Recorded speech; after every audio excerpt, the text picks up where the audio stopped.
Glória a Jesus. Meus amados, quantos têm sido abençoados através desta mensagem pregada pelo pastor Donifan sobre nosso Senhor Jesus? Dê um glória a Jesus bem forte. Então deixa a mão levantada, diga: pastor Donifan, Deus seja com o irmão, Deus seja conosco.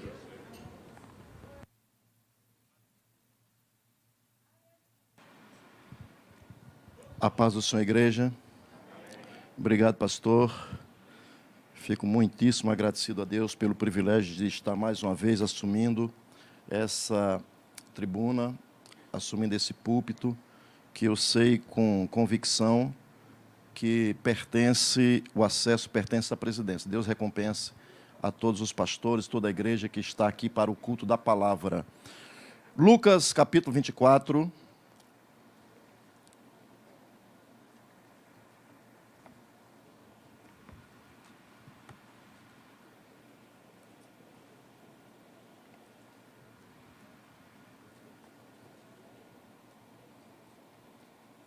Lucas capítulo 24, versículo 28,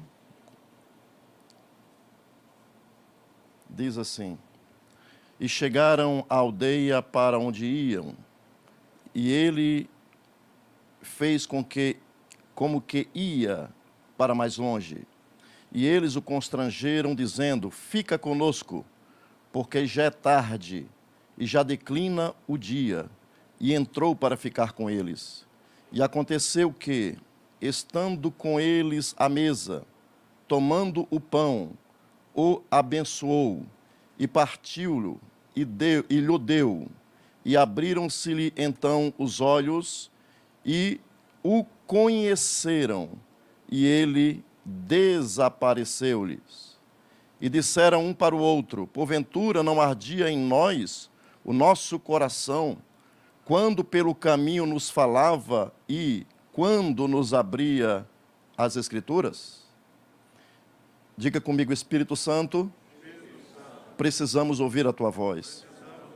Fala conosco, abençoa Teu servo, que seja um canal, que flua a Tua palavra, para enriquecimento da Tua igreja aqui na ADIG. Por favor, se assente.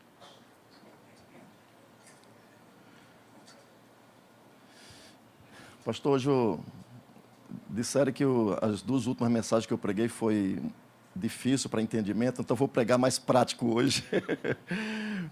Queridos, vocês já ouviram anteriormente, eu falei aqui anteriormente, preguei duas mensagens nesse texto, e essa é a continuação. Só que, se me permitem, nesse versículo, a mensagem que eu pretendo falar esta noite será intitulada Antes que se ponha o sol ou antes que se decline, como está escrito aqui, exatamente como está escrito aqui no versículo de número 29. Fica conosco, porque já é tarde e já declinou o dia. Então, antes que decline o dia. Amém? Nós sabemos pelo texto que os discípulos eles estavam tristes. Quantos já leram essa passagem? Quantos estavam aqui da primeira vez e segunda vez que eu falei sobre esse texto? Então os discípulos estavam tristes. E uma pessoa triste, irmãos, ela vive cabisbaixa. Uma pessoa triste, ela tem um coração apertado, um coração angustiado. Enquanto Provérbio 28, 13 diz que um coração alegre aformoseia o rosto, mas pela dor do coração o espírito se abate. Então o espírito daqueles discípulos, daqueles dois discípulos, um de nome Cleopas, eles estavam angustiados, estavam tristes, estavam abatidos. Por quê? Porque eles viram o que aconteceu em Jerusalém. O seu mestre fora morto, da pior espécie de tipo de morte. Ele fora crucificado. E naquela crucificação, eles deixaram ali também no túmulo a esperança de que se cumprisse as profecias acerca daquele que eles entendiam que era o Messias. aquele que eles entendiam que era o cumprimento da revelação bíblica. Eles entendiam que Jesus, ele era o cumprimento das profecias e que Jesus iria estabelecer o seu reino aqui na terra. E eles, como eu ministrei semana passada, eles desejavam sentar uma à direita, outra à esquerda, eles desejavam participar de alguma maneira do reino milenar, do reino terreno aqui do Senhor. Mas quando eles viram o Senhor sofrer a morte de cruz, quando eles viram o Senhor agonizar, quando eles viram o Senhor gritar os 7 brados, e por último Jesus dizer: Eli, Eli, lama sabactani, ou seja, Deus meu, por que me desamparaste? Então eles viram o mestre dele na cruz sofrendo, e quando Jesus gritava, citando os salmos, citando sempre textos bíblicos, eu nunca vi isso na história.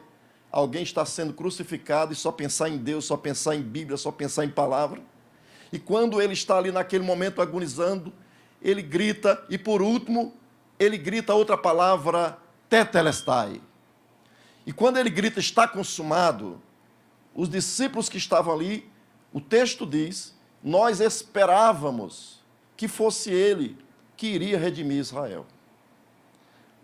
Com o sepulcro, com a morte de Jesus, a esperança dele também se foi. A esperança deles ficou no sepulcro, a esperança deles ficou na morte. Só que eles ouviram alguns rumores que algumas mulheres tinham ouvido ou tinham visto o Cristo ressuscitado, mas eles não acreditaram. E aqui, irmãos, está uma coisa muito interessante, porque eles não estavam acreditando na realidade de Deus. Eles achavam que as realidades de Deus era apenas história, com H minúsculo. Eles achavam que as realidades de Deus não eram realidade de fato. Eles achavam que aquilo era apenas era apenas conto de mulheres que estavam preocupadas, estavam esperançosas. Eles acreditavam que Jesus não havia ressuscitado. Mas é interessante o fato de que Jesus aparece para aqueles 2 quando eles estavam indo para Emaús. Nós precisamos entender que nós vivemos a realidade de Deus. A igreja não vive de contos de fada, a igreja não vive de historietas, a igreja não vive de histórias com H minúsculo, a igreja vive a história. A igreja vive os contos de Deus. A igreja vive as realidades de Deus. E a realidade de Deus de Gênesis a Apocalipse chama Jesus, o Messias, o Salvador. Ele é aquele que entregou a sua vida na morte por amor. Ele morreu, mas ele é o cumprimento das Escrituras. Ele morreu, mas me chega então um pensamento. Se nós temos um Cristo morto, temos as profecias das Escrituras cumpridas acerca da sua morte. Mas se nós temos o Cristo ressurrecto, nós temos a esperança viva, nós temos a esperança de Deus, nós temos a certeza de que Ele é verdadeiro, nós temos a certeza que vai se concretizar, nós temos a certeza de que não estamos fundados em uma religião, nós estamos fundados na palavra encarnada. Jesus é a realidade de Deus. Mas os discípulos não estavam acreditando nas realidades ou na realidade de Deus. Nós precisamos ter uma visão cristocêntrica. E a visão cristocêntrica é o que o Cristo da cruz, ele morreu. Ele esteve sepultado. Mas o terceiro dia, como disse o Senhor Jesus, assim como esteve Jonas 3 dias e 3 noites no ventre do grande peixe, no cetáceo, da baleia, assim também importa que o Filho do Homem esteja 3 dias e 3 noites no coração da terra, mas no terceiro dia ele ressuscitou. Ele ressuscitou para ser a minha realidade, ele ressuscitou para ser a sua realidade. Ele ressuscitou para ser a realidade da igreja, é a realidade dos pastores, é a realidade dos que adoram, é a realidade daqueles que cantam, que faz poesia, é a realidade daqueles que têm fé. Nossa esperança está em Cristo, como disse Paulo em Colossenses 1:27, Cristo em vós, esperança da glória. Ele está em nós, Ele é a minha esperança, porque Ele ressuscitou. Então os discípulos estavam tristes, e quando os discípulos estão caminhando, eles estão indo em direção ao poente. O sol está se pondo. E quando o sol está se pondo, parece que também morreu a esperança deles. Quando o sol está se pondo, parece que eles também estão se pondo, parece que acabou a visão deles, acabou a história que eles tinham com Cristo, acabou a história que eles tinham com o Messias. Quando eles estão caminhando, eles vão lamentando.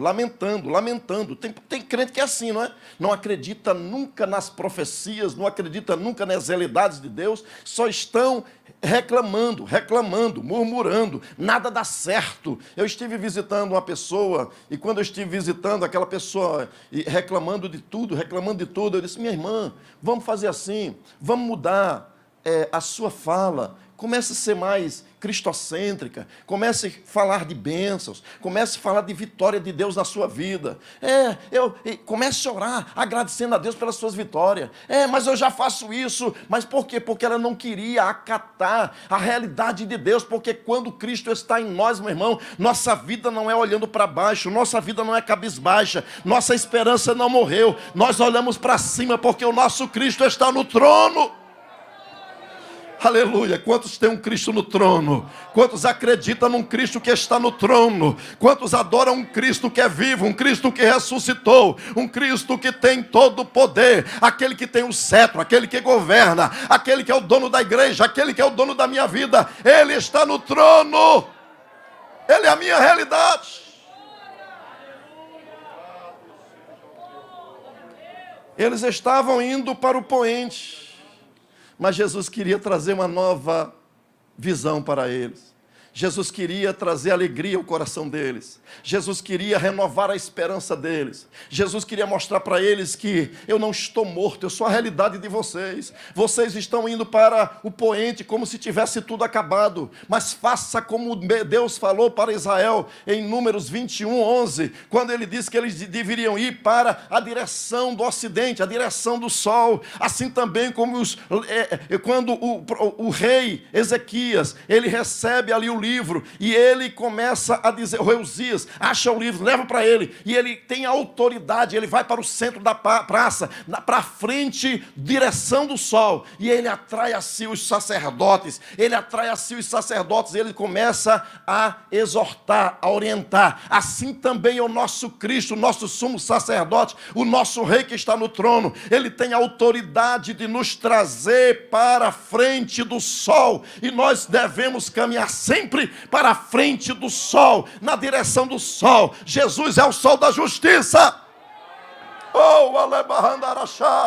Ele é o sol da minha vida, Ele é o sol da igreja, Ele é o sol daquele que tem fé, Ele é o sol daqueles que estão morrendo. Volte-se para Ele, não acabou, só está a esperança para você, está apenas começando. A igreja vive olhando para cima, Ele é o nosso sol, Ele é a nossa alegria. Nele está o nosso coração, e ele disse: onde estiver o vosso tesouro, aí também estará o vosso coração. Nossa esperança, nosso coração está no Rei da Glória. Quem é este Rei da Glória? O Senhor poderoso, Ele é o Rei da Glória.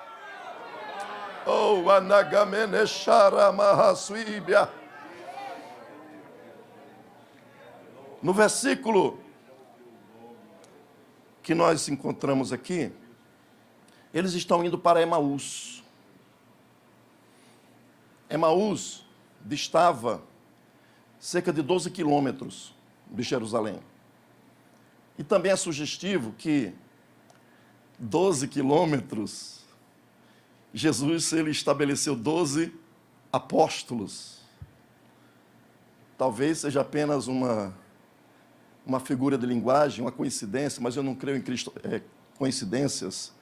Eu creio em cristocidências. Eu creio que o Espírito Santo, ele faz questão dos detalhes. E ele, quando ele está indo para Emaús, vou beber um gole d'água, minha garganta.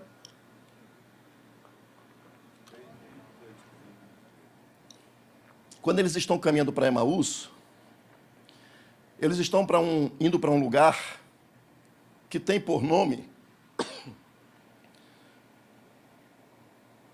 Águas Quentes.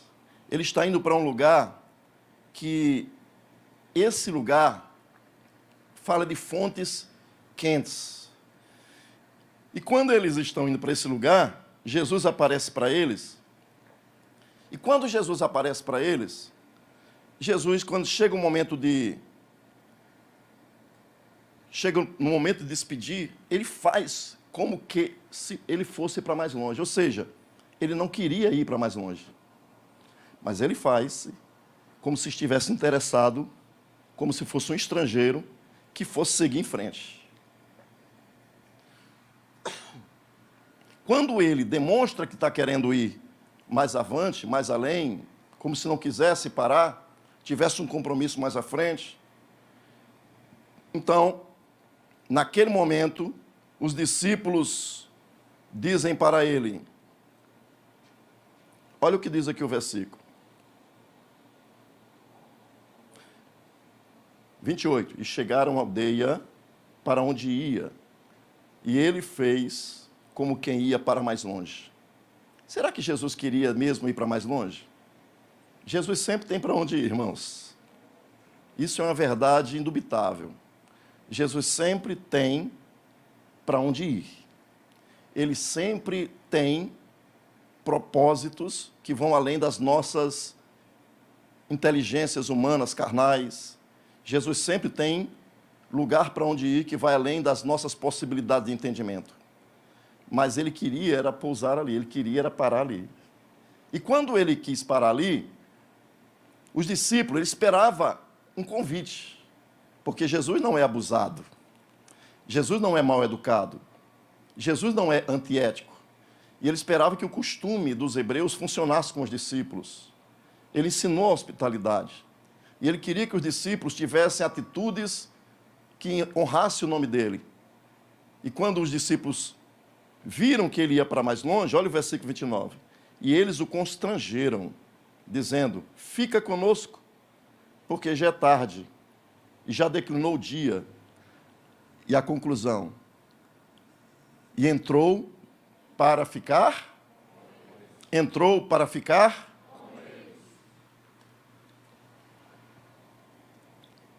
Sabe, irmãos, eu fiz questão de ler esse texto com vocês, porque eles o constrangeram. Eles forçaram para Jesus entrar. E aqui eu deixo uma palavra para você. Constranja Jesus, meu irmão. Ah, se Ele quiser me abençoar, Ele quer te abençoar. Ah, se o Senhor quiser me usar, Ele quer te usar. Mas você precisa dizer, Senhor, fica conosco. Você precisa dizer, Senhor, eu preciso de Ti. Senhor, entra na minha casa. Faz igual aquela música daquele cantor. Entra na minha casa, entra na minha vida. Então fala para ele, entra na minha casa. Faça como Zaqueu, receba Jesus gostoso na tua casa, na tua família, na tua história. Receba Jesus gostoso, com alegria, nos teus projetos. Chame ele para a tua casa. Chame Jesus para dentro de você, para dentro da tua vida. Deixe ele entrar no teu coração. Deixe ele entrar naquilo que é mais escondido, aquilo que você não compartilha com ninguém, nos teus sonhos. Coloque ele nos teus sonhos, coloque ele na tua esperança, coloque ele nos teus projetos espirituais, mas também na tua visão terrena. Coloque ele, traga Jesus para a tua realidade, para a tua humanidade, porque quando Jesus é forçado a entrar, meu irmão, ele tem desejo de entrar, mas ele está esperando o convite nosso. A igreja precisa dar lugar a Jesus. A igreja precisa dizer, Jesus, fica conosco, Jesus. Só existe duas realidades, uma da história e uma realidade verdadeira, ou seja, a realidade de Deus e as histórias dos homens, os contos dos homens. Eles estavam desesperançados, mas Jesus queria mostrar para ele que ele é a realidade de Deus. Para você, quem é Jesus? Para você, Jesus de fato é a realidade de Deus para a sua vida? Você está constrangendo Jesus a entrar? Nós ficamos, às vezes, tão alheios, não queremos papo com Jesus, não queremos nada com Jesus. Nós vivemos como se não tivesse comprometido com Jesus. Nós vivemos como se Jesus não fosse a nossa esperança. Nós vivemos como se Jesus não tivesse nem aí para o que eu faço. Jesus está, assim, interessado no que você faz. Jesus está interessado no que você fala. Jesus está interessado nos teus sonhos. Jesus está interessado nos seus projetos. Jesus está interessado em tudo que você é. Se você convidar Jesus para entrar, se você forçar a barra de ser Jesus, eu não vou te largar, como disse Jacó, eu não vou te largar enquanto o Senhor não me abençoar. Você precisa ter um Cristo abençoador na sua vida, você precisa ter um Cristo que entra para ficar. Aleluia. Você tem constrangido Jesus a ficar na sua vida, na sua casa, na sua história, na sua família? Construa com Ele, meu irmão, uma história. Construa com Jesus um relacionamento profundo com Ele. Você vai ver que algumas coisas vão acontecer. Amém? Então, acolha Jesus. Constranja, force a barra. Mas acolha Ele. Não deixe Ele passar além. Não deixe Ele ir embora. Não perca a oportunidade de você... Não, o Senhor vai ficar comigo. O Senhor vai ficar na minha casa. Eu não vou aceitar que o Senhor... Não, o Senhor não vai dormir em outro lugar, não. O sol está declinando. O dia está indo embora. A noite está chegando. A noite é escura. É perigoso para eu ficar sem o Senhor. Eu quero a Tua presença na minha vida, Jesus. Aleluia. Glória a Jesus. Glória a Jesus. Eles precisavam de uma iluminação, eles precisavam de um alinhamento espiritual com Cristo ressurrecto. E nós, a igreja, irmão, vivemos uma dicotomia, até esquizofrênica, como disse Russell Shedd. Porque nós aqui dentro somos adoradores, e saindo daqui não somos mais adoradores. Nós temos a nossa vida, parece que Cristo não vai conosco, Jesus só está no culto. Parece que Jesus só está no culto, Jesus não está só no culto. Jesus, Ele mora na minha vida. Eu estou comprometido com Ele, meu irmão. Eu estou comprometido com Ele completamente. Não existe divisória entre estar aqui dentro ou estar lá fora. Onde eu estiver, eu estou comprometido. Onde eu estiver, Ele está presente. Eu não vou ter que invocá-lo na minha casa. Não, Ele já está. Às vezes eu fico vendo algumas pessoas orarem. Ó Deus, venha estar conosco, Senhor, neste culto. Parece que o Senhor só chega atrasado. E outros acham até que quando eu cheguei aqui, meu Senhor já estava. Então eu sou o crente atrasado? Não, meu irmão, Ele vem comigo, porque o meu culto começa quando eu acordo. Quando eu estou dormindo, eu estou cultuando, eu estou sonhando com coisas celestiais. Quando eu estou dormindo, vem demônio me atribular, porque eu sou dele. Quando eu sou de Jesus, o demônio e os infernos têm ódio de você. Por quê? Porque você tem uma aliança com Jesus. Nós nada temos com esse mundo, meu irmão. Ele é a minha realidade de Deus. Agora, que coisa linda. Olha o que diz aqui o versículo 30. E aconteceu que, estando ele à mesa, tomando pão, o abençoou e partiu e lhe deu. Aleluia.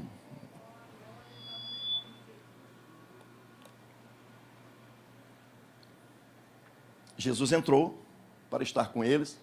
Depois que eles instaram com Cristo, uma outra tradução fala instar, outra fala constranger, outra fala forçaram, praticamente forçaram Jesus a entrar. Mas é como se Jesus tivesse assim aquele, não, eu estou indo, não precisa não, não, mas precisa, Senhor, eu quero o Senhor aqui conosco, não vá não, fica aqui. Aí Jesus entrou, e como é a cultura judaica, se você entra para ser hóspede na casa de alguém, você tem que dar o lugar de honra. Amém? E o que é que eles fizeram? Como bons discípulos, como bons judeus, hebreus, eles trouxeram Jesus, depois de fazer aquela parte básica de lavar os pés, lavar as mãos, a Bíblia diz que Jesus se assentou na mesa com eles. Onde é que está Jesus assentado na sua vida, meu irmão? Onde é que você está botando Jesus na sua vida? Porque Jesus, aqui diz que ele estava assentado à mesa, ou seja, e aconteceu que estando com eles, fazendo parte da mesa com eles. Mesa fala de pão, mesa fala de conversa, mesa fala de relacionamentos, mesa fala exatamente como acostumava. As alianças no Antigo Testamento geralmente se fazia com pão, com cabrito. Eles comiam juntos, eles partiam o pão juntos, fazia juramentos em torno da mesa, em torno do pão. E agora Jesus está com eles à mesa. Isso está lembrando, sabe o quê? Na noite da traição, Jesus estava com eles na mesa. Enquanto Jesus estava com eles na mesa, eles estavam ali desapercebidos, porque no versículo 16 diz que os olhos dele estavam como que fechados, para não entender quem era o Senhor. Então, até aquele momento, eles estavam com os olhos fechados. Tem gente dentro da igreja, Jesus está conosco, mas tem que estão com os olhos fechados. Tem gente que caminha com Jesus, mas está com os olhos fechados. Tem gente que Jesus está no meio, Jesus está no centro, Jesus está na mesa, mas a pessoa é triste. Por quê? Porque não conheceu ainda Jesus. Mas Jesus está, com esse texto, o escritor Lucas, ele está querendo que nós entendamos que Jesus, ele quer relacionamento com discípulos. Jesus está na mesa com eles, porque sentar-se à mesa era um privilégio, é lugar de honra. Que lugar você está dando para Jesus? Jesus sentou-se no lugar de honra. Quando Jesus se assentou, deram lugar de honra para Jesus. E quando deram lugar de honra para Jesus, então ele estava ali olhando para eles olhando para Jesus. E quando eles estavam olhando para Jesus, diz o texto que, no versículo 30, estando com eles à mesa, tomando o pão. Se ele está no lugar de honra, ele tem direito a pegar o pão. Acho que você não entendeu. Aleluia. Se você deu lugar de honra para Jesus, também dê a primazia no pão.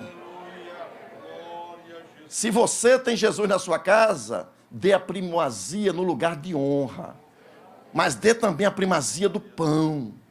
Porque quando você deixa Jesus no lugar certo, quando você deixa Jesus no lugar que é dele, quando você deixa Jesus no lugar central, então ele vai reinar, ele vai governar, ele vai abençoar, ele vai tomar o pão, ele vai dizer para você o que você precisa apenas com atitudes. Isso me lembrou, pastor, ver aqui um link, me lembrou quando Moisés saiu do Egito fugindo, depois de ter matado um egípcio. Aí Faraó quis matar Moisés, e quando Faraó quis matar Moisés, Moisés fugiu, e ele foi para a terra de Midian. Há uns 30 anos atrás eu estava lendo o livro de Antônio Mesquita de Neves, e ele disse no seu livro que ali naquele lugar existia, naquela área, existia uma terra que era da sua mãe, a rainha, ou seja, a filha de Faraó. E ela deve ter orientado ele, quando preparou para ele fugir, para ele ir para essa terra. Esse lugar que ele poderia ficar escondido, que era dela. Mas chegando lá, ele também encontrou um culto. Quem está comigo?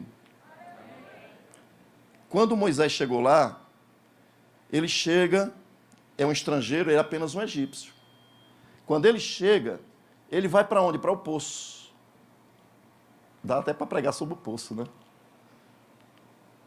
Tem algumas histórias de poço por aí, na Bíblia. Então, quando ele chega, ele está ali, na beira do poço, e está ali as filhas de Reuel.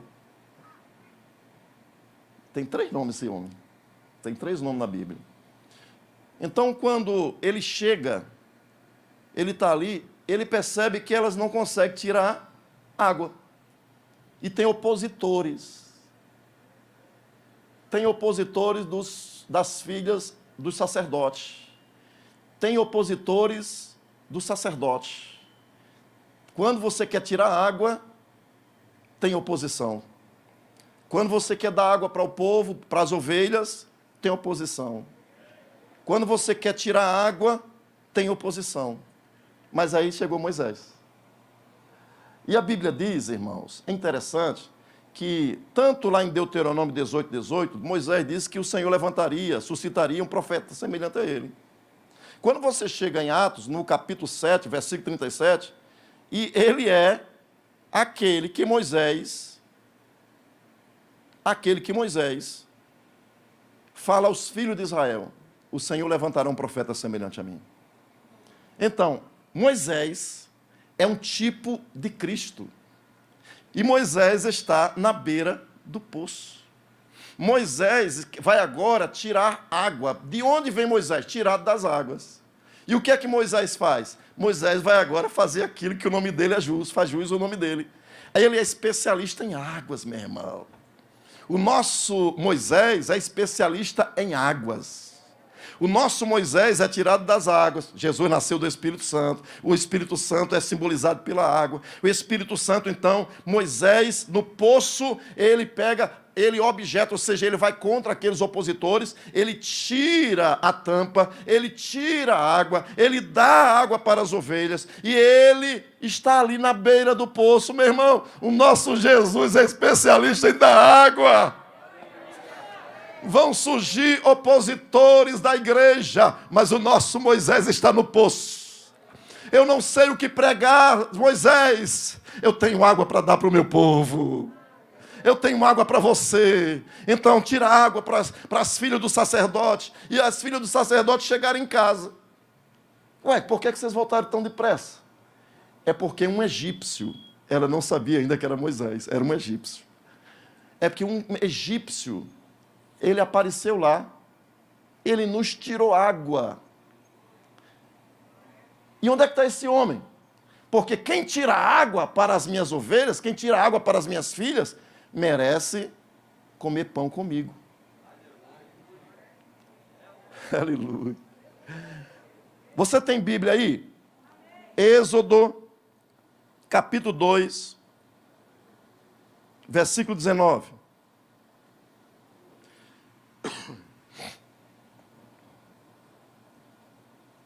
E elas disseram: um homem egípcio nos livrou da mão dos pastores e também nos tirou água em abundância e deu de beber ao rebanho. O nosso Moisés, irmãos, tira água em abundância. O nosso Moisés, ele não tira água em copinho. Tem uma seita aí, irmã Marta, tem uma seita por aí que diz que a revistinha deles é uma caneca de tirar água para dar de beber ao povo. Meu irmão, esse negócio de tirar água de caneca. O nosso Moisés, ele tem água em abundância para a igreja. Agora veja o versículo 20. E disse às suas filhas: e onde está ele? Por que deixaste o homem? Chamai-o para quê? Não, meu irmão, me ajuda aí. Chamai-o para quê? Coma pão. Alguém pegou aí? Alguém entendeu? Moisés foi chamado para comer pão. O nosso Moisés ressuscitou. E quando ele ressuscitou, ele vai no caminho de Emaús, ele vai como vai adiante, e de repente os discípulos dizem: entra, fica conosco, não vai embora não, eu quero você aqui com a gente, vamos comer, vamos aqui passar a noite. E ele entrou para ficar com eles, sentado à mesa, ele tomou o pão. Aleluia, acho que você não entendeu não, né, irmão? Olha o link, gente. Moisés, para os hebreus, foi chamado pelas filhas do sacerdote para comer pão. Jesus, o nosso sumo sacerdote que está à direita do Pai, ele está sendo chamado agora, hoje, por mim e por você, para comer pão. Eu e você precisamos chamar o nosso Moisés para comer pão. Na verdade, o comer pão, meu irmão, ele é o próprio pão, ele é o pão vivo que desceu do céu. Então ele quer que eu e você nos alimente da presença dele. Ele quer que eu e você nos alimente do pão vivo que desceu do céu. Ele quer que eu e você tenhamos um relacionamento celestial, pensamento de cima, objetivos de cima. Ele quer que a igreja tenha uma visão celestial do Cristo ressurrecto e não do Cristo morto.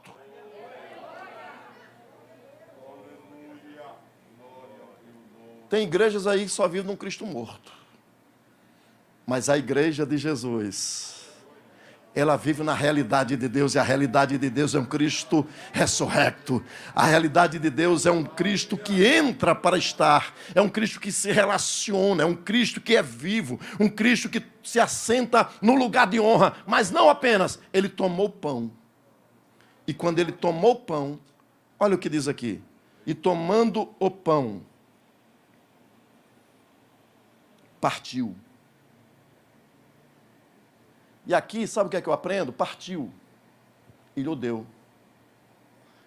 Tudo que é de Deus, irmãos, ele quer compartilhar. Tem algumas coisas que Deus não compartilha. A Bíblia diz: a minha glória não darei a outrem.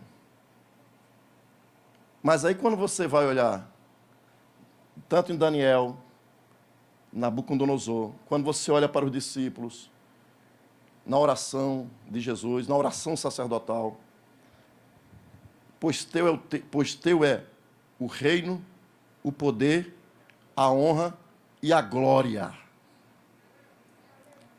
Mas a glória que ele não dá para ninguém, ele resolveu compartilhar com aqueles que o amam.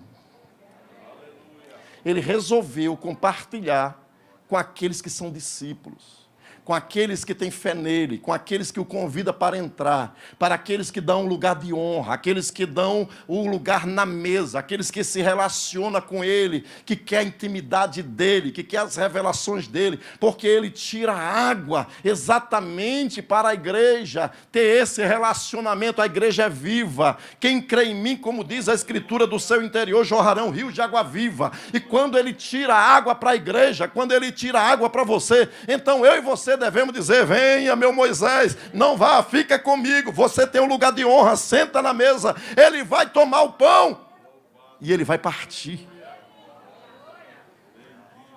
Eu fico preocupado com um crente mesquinho, crente que é tudo Deus, é meu, né, pastor Marco? Não dá nada para ninguém.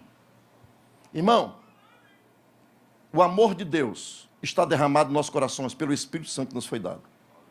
A Bíblia diz lá em João 3,16 que Deus amou o mundo de tal maneira que Deus deu o maior dom, ele deu a maior preciosidade, ele deu o Filho. Deus prova o seu próprio amor para conosco, em que Cristo morreu por nós, sendo nós ainda pecadores. Então ele provou o amor dele quando ele deu, porque o menino nos nasceu, um filho se nos deu. Então ele deu o seu Filho unigênito para que todo aquele que nele crê não pereça de sede, não pereça de fome, mas que tenha a vida eterna. Jesus disse: eu sou a ressurreição e a vida. Ele é a luz do mundo. Ele está aqui esta noite porque ele está dando água para beber ao seu rebanho, ao seu povo. Então convide ele para comer pão com você, meu irmão.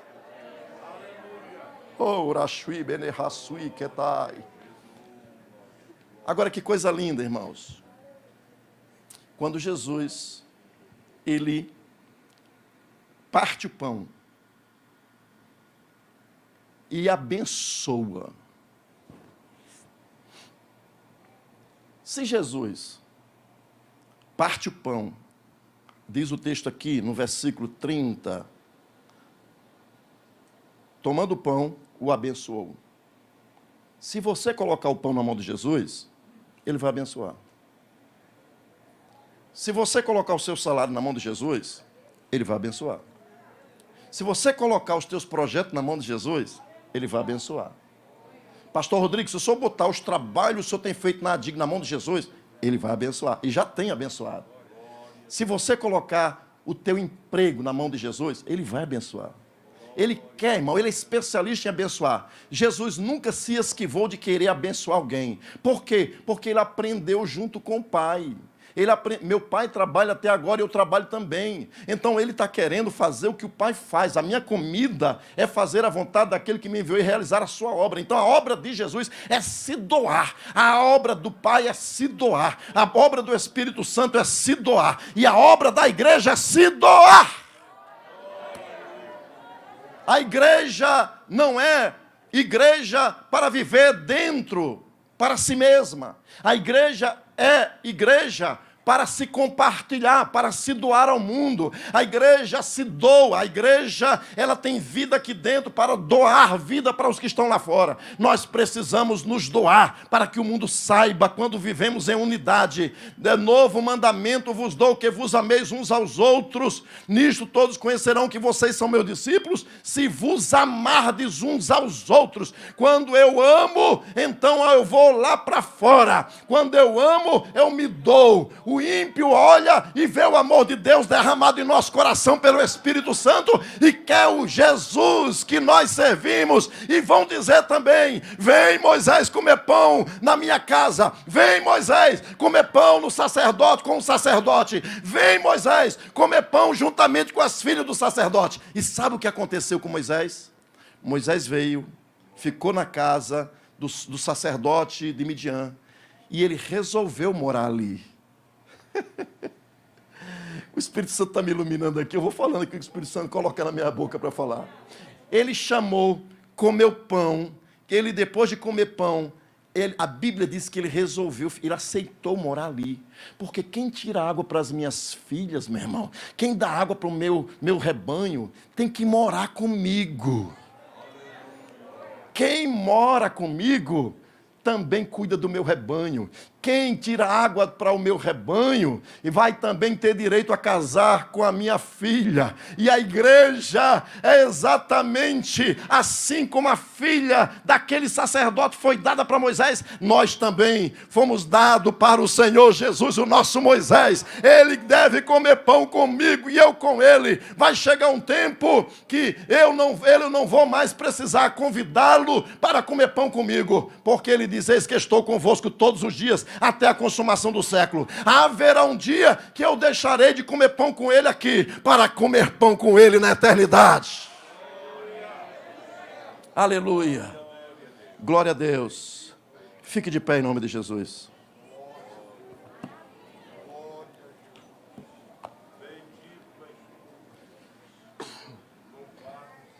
Quem sabe outro dia, né, pastor? Quem sabe outra oportunidade?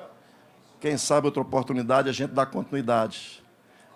Quem sabe o comércio de hoje ele se deu a conhecer. Quem sabe o comércio daí. Aleluia. Jesus quer se dar a conhecer para você. Jesus quer se revelar para você. Ele não quer que você creia num Deus morto, num Cristo morto. Rodolfo Bultmann, ele dizia que não acreditava no Cristo da história, o Cristo Jesus histórico. Ele acreditava no Cristo metafísico. Tem lá na teologia sistemática dele. Ele acreditava num Cristo da fé. Nós acreditamos num Cristo que viveu dentro do espaço-tempo, mas acreditamos também num Cristo da fé. A minha fé está posta nele. A minha fé está, as minhas convicções estão postadas nele. Ele é o Cristo da minha vida. Ele é o Cristo ressurrecto. Ele é o Cristo que subiu ao céu. Ele é o Cristo que está nos esperando, que virá arrebatar a igreja. Ele é o Cristo que virá em glória para reinar nesta terra, vai implantar o reino dele. Então, hoje eu como pão com ele, convido para comer pão com o nosso Moisés, mas haverá um dia que ele nos levará para si. Ele levará a filha do sacerdote para si, e nós comeremos pão com ele no seu reino para todo sempre. Nos assentaremos com ele e nos alegraremos para sempre na presença dele. Se alguém esta noite que deseja entregar a sua vida para Jesus, se alguém nesta noite que deseja se aliançar com ele, se alguém nesta noite deseja convidar para Jesus entrar na sua vida e comer pão com você, saia do seu lugar, venha em nome do Senhor Jesus. Venha em nome do Senhor Jesus.